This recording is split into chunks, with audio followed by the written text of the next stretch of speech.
Assalamualaikum warahmatullahi wabarakatuh. Kami dari kelompok 5 akan memaparkan materi tentang paradigma dan integrasi ilmu yang beranggotakan Saya Dinda Maimunah. Saya Intan Alia Miyudi. Saya Rina Pratiwi. Saya Siti Marifah. dan saya Zahra Kamila. Ya, di sini paradigma dan teknik integrasi ilmu.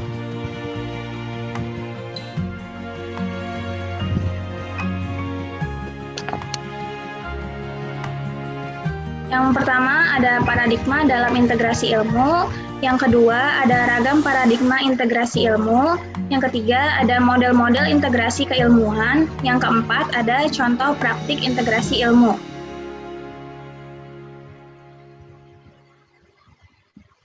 Yang pertama, paradigma dalam integrasi ilmu.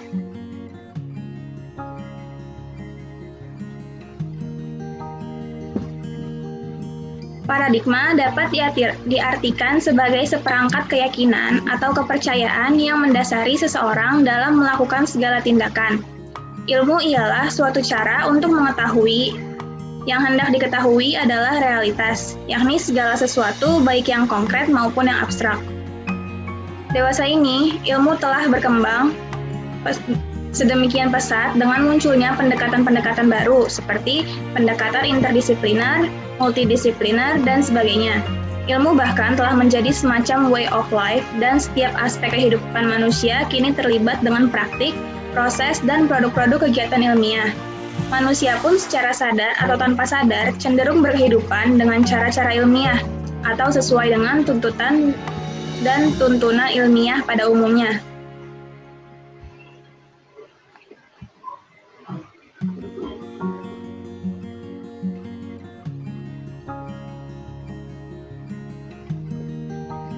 Perkembangan ilmu yang sedemikian pesat tentu saja tidak terlepas dari karakteristiknya yang semakin terbuka dan terintegrasi dengan kehidupan manusia.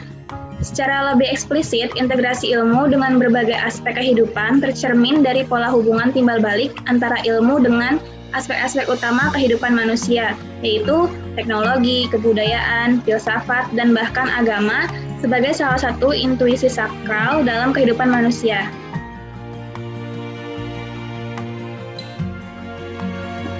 Lalu ada ragam paradigma integrasi ilmu. Yang pertama ada paradigma fungsionalis atau positivisme. Positivisme merupakan paradigma ilmu pengetahuan yang paling awal muncul dalam dunia ilmu pengetahuan. Paradigma positivis atau fungsionalis ini telah ratusan tahun menjadi pedoman bagi ilmuwan dalam mengungkapkan kebenaran realitas. Lalu yang kedua ada paradigma postmodern. Postmodernisme hadir dengan kritik terhadap pandangan modernisme. Salah satu kritiknya adalah ide mengenai subjektivitas yang dipegang teguh selama ini menyembunyikan kekuasaan. Ilmu-ilmu sosial didominasi oleh subjektivitas. Postmodernisme hadir dengan ciri-ciri hilangnya kedalaman dan hilangnya horizon waktu. Postmodern menerima pluralitas atau fakta kemajemukan dan pluralisme yaitu kemajuan pikiran. Yang terakhir ada paradigma interpretif. Dikaitkan dengan peran ilmu sosial menurut Hendrati tahun 2010, paradigma interpretif memandang bahwa ilmu sosial sebagai analisis sistematis atas socially meaningful action melalui pengamatan langsung terhadap aktor sosial dalam latar alamiah agar dapat memahami dan menafsirkan bagaimana para aktor sosial menciptakan dan memelihara dunia sosial mereka.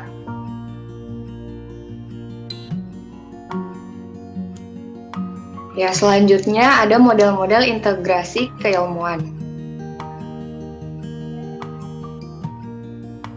Nah, yang pertama itu ada model IFIAS, International Federation of Institute for Advanced Study. Model IFIAS ini dirumuskan pada tahun 1984 dalam seminar yang bertema Knowledge and Value yang diselenggarakan di Stockholm. Model ini menempatkan akal di bawah otoritas wahyu. Oleh karenanya, tidak ada pemisahan antara sarana dan tujuan sains. Keduanya tunduk pada kriteria etika dan nilai keimanan. Jadi, sains harus dibangun di atas landasan moral dan etika yang absolut, dengan sebuah bangunan yang dinamis berdiri di atasnya. Akal dianjurkan untuk dipakai dalam kerangka menggali ilmu pengetahuan ilmiah yang memiliki fungsi sosial untuk kemaslahatan ilmiah yang memiliki fungsi sosial untuk kemaslahatan masyarakat dan sekaligus menjaga moral etikanya. Yang kedua ada model ASASI, Academic Science Islam Malaysia. Model ASASI ini dikembangkan sejak tahun 1977 di Academic Science Islam Malaysia. Menurut model ini, ilmu tidak dapat dipisahkan dari prinsip-prinsip Islam. Model ini menjadikan Al-Quran sebagai sumber inspirasi dan petunjuk serta rujukan dalam kegiatan-kegiatan keilmuan. Secara epistemologis, menurut pandangan ASASI, ilmu tidak hanya diperoleh melalui indera persepsi, induksi, dan dedukasi, akan tetapi juga melalui intuisi, heuristik, mimpi, dan ilham dari Allah Subhanahu wa Ta'ala. Yang ketiga ada model Islamic worldview maksudnya. Model Islamic worldview itu dipopulerkan Alparslan Açıkgen, guru besar filsafat pada Fatih University Istanbul, Turki. Model ini berangkat dari pandangan bahwa dunia Islam merupakan dasar bagi epistemologi Islam secara menyeluruh dan integral. Gagasan utamanya yaitu bahwa keilmuan Islam yang integral dan komprehensif harus diletakkan di atas 4 pilar, yaitu yang pertama iman sebagai dasar struktur dunia, yang kedua ilmu sebagai struktur pengetahuan, yang ketiga fikih sebagai struktur nilai, dan yang keempat kekhalifahan sebagai struktur manusia. Selanjutnya yang keempat model SPI, struktur pengetahuan Islam. Model SPI ini dikembangkan Osman Bakar, Profesor Philosophy of Science pada University Malaya. Osman berpandangan bahwa ilmu secara sistematik telah diorganisasikan dalam berbagai disiplin akademik. Osman juga mengembangkan 4 komponen struktur pengetahuan teoritis, yaitu yang pertama struktur dan objek matter, ilmu yang membangun tubuh pengetahuan. Yang kedua premis-premis dan asumsi-asumsi dasar yang menjadi dasar epistemologi keilmuan. Yang ketiga metode-metode pengembangan ilmu, dan yang keempat tujuan yang ingin dicapai oleh ilmu. Dan yang kelima ada model bukalisme, diletakkan kepada ilmuwan Maurice Bucaille yang memiliki kesesuaian dengan ayat Al-Quran, sehingga keilmuan Islam harus bersesuainya dengan penemuan ilmiah yang bersifat dinamis dan terus berkembang.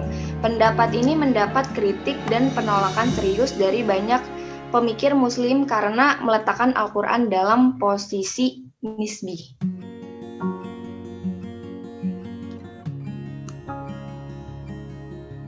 Yang keenam, itu ada model integrasi keilmuan berbasis filsafat klasik, yaitu berpandangan bahwa idealitas integrasi keislaman adalah dengan menggali warisan filsafat Islam klasik, di mana para filsuf Muslim klasik memasukkan tauhid ke dalam skema teori mereka.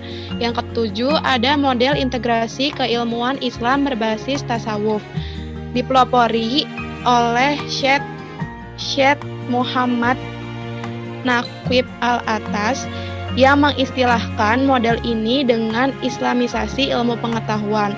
Menurutnya, Islam harus melibatkan proses yang saling berhubungan. Yang kedelapan itu ada model integrasi keilmuan berbasis fikih. Itu digagas oleh Ismail Raji Al-Faruqi.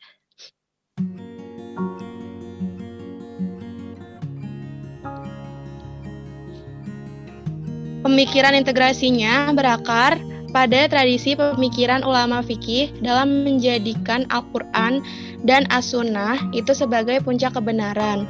Ini ini dari pendekatan adalah penggunaan kaidah fikih melalui dedukasi Al-Quran dan keseluruhan korpus dari Al-Sunnah. Yang selanjutnya yaitu ada model kelompok ijmali, dipelopori oleh Ziauddin Sardar yang memimpin sebuah kelompok yang dinamakan kelompok ijmali. Menurut Sardar, tujuan sains Islam bukanlah untuk mencari kebenaran, akan tetapi melakukan penyelidikan sains menurut kehendak masyarakat. Yang terakhir, yang ke-10 yaitu ada model kelompok oligark, dipelopori oleh Zaki Kirmani yang memimpin kelompok oligark University India. Model kelompok oligark menyatakan bahwa sains Islam berkembang dalam suasana ilm dan tazkir untuk menghasilkan gabungan antara ilmu dan etika. Ia mengembangkan konsep struktur Islam berdasarkan paradigma wahyu dan takwa.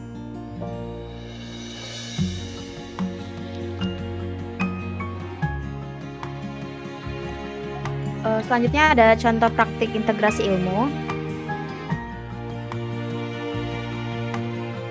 Nah, di sini kami ada 3 contoh dari kampus Universitas Islam Negeri. Itu yang pertama ada UIN Jakarta, yang kedua ada UIN Yogyakarta, dan yang ketiga ada UIN Malang. Yang pertama UIN Jakarta. UIN Syarif Hidayatullah Jakarta menggunakan pola integrasi yang ditawarkan Azyumardi Azra yang kemudian diimplementasikan secara konkret mulai tahun 2002 pada saat konversi IAIN menjadi UIN. Walaupun diyakini bahwa akar-akar intelektual UIN Jakarta sudah diletakkan para pendahulunya seperti Harun Nasution dan Nursolis Majid. Dalam perspektif UIN Jakarta, semua ilmu secara epistemologis bersumber dari Tuhan. Wahyu Tuhan mewujud dalam 2 hal, yakni ayat-ayat Qur'aniyah yang tertulis dalam Al-Quran dan ayat-ayat kauniyah yang tersebar di jagat raya. Umat Islam perlu mempelajari keduanya karena dapat menemukan berbagai macam ilmu pengetahuan yang dibutuhkan dalam kehidupan. Reintegrasi keilmuan UIN Jakarta menganut paradigma integrasi ideologis, yakni cara pandang terhadap ilmu yang terbuka dan menghormati keberadaan jenis-jenis ilmu yang ada secara proporsional dengan tidak meninggalkan sifat kritis. Dengan demikian, ada 2 prasyarat untuk terwujudnya integrasi ilmu dialogis, yakni terbuka dan kritis. Argumentasi mengapa UIN Jakarta memilih paradigma integrasi ilmu dialogis karena yang pertama alasan substantif, yang kedua alasan sosial, yang ketiga alasan politis, dan yang keempat alasan ekonomis. Yang kedua ada UIN Yogyakarta. UIN Yogyakarta menggunakan model integrasi jaring laba-laba keilmuan. Model ini banyak mengadopsi gagasan Amin Abdullah dalam pengembangan model integrasi interkoneksi keilmuan. Model interkoneksi ini melahirkan kesadaran untuk saling mengisi dan melengkapi atas keterbatasan yang dimiliki oleh masing-masing wilayah ilmu. Dengan model ini, maka persoalan kemanusiaan dapat diselesaikan secara komprehensif. Model inilah yang ideal untuk dikembangkan pada UIN. Selanjutnya yang ketiga, UIN Malang. UIN Maliki Malang menggunakan model integrasi keilmuan pohon ilmu yang dipopulerkan oleh Imam Suprayogo. Suprayogo menyatakan bahwa Tuhan memerintahkan manusia untuk mengintegrasikan ilmu pengetahuan dengan cara memikirkan ciptaan langit dan bumi. Misalnya dengan kalimat, tidakkah kau bagaimana unta diciptakan, langit ditinggikan, gunung ditegakkan, dan bumi dihamparkan. Nah, ayat tersebut merupakan anjuran untuk menggali ilmu luasnya. Jadi, baik ayat-ayat yang tertulis maupun yang berupa kejadian alam, semuanya wahyu Allah. Wahyu Allah yang mewujud dalam 2 hal tersebut merupakan sumber semua cabang ilmu pengetahuan. Secara pandang epistemologi, ini melahirkan konsep pohon ilmu yang kemudian menjadi model integrasi keilmuan UIN Malang. Mencermati konsep integrasi 3 UIN tersebut dapat ditarik benang merah titik-titik kesamaan dan tidak kesamaan di antara ketiganya. Titik persamaannya adalah pada konsep epistemologi, di mana ketiganya menempatkan Al-Quran dan Al-Sunnah sebagai pusat dan sumber dari ilmu pengetahuan. Sedangkan letak perbedaannya itu secara ontologis, masing-masing menempatkan cabang ilmu secara berbeda.